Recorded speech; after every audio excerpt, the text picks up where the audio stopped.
Well, which one shall I do next? The Big Bear is almost done. I've got this little AT3 here. I have the tank, and I have a seat bottom.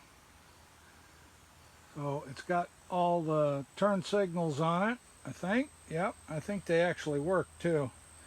When I got this, it had the rings were frozen in the piston. It had zero compression.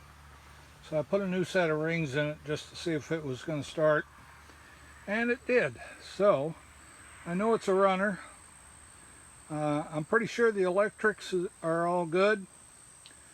And I'm not sure if I'm going to do this one or another one I'm going to show you. And this will be the other one, my second choice.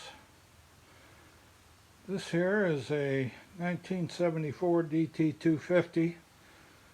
I've got the tanks both done for it. This is an extra tank I had. I just stuck on there. I paid a pretty penny for that. Engine runs, but it needs to be stripped down completely. And this one's even licensed in Vermont. So I'm thinking this might be the next one. But we'll see. I'd like to get rid of that AT3. I got two AT3s.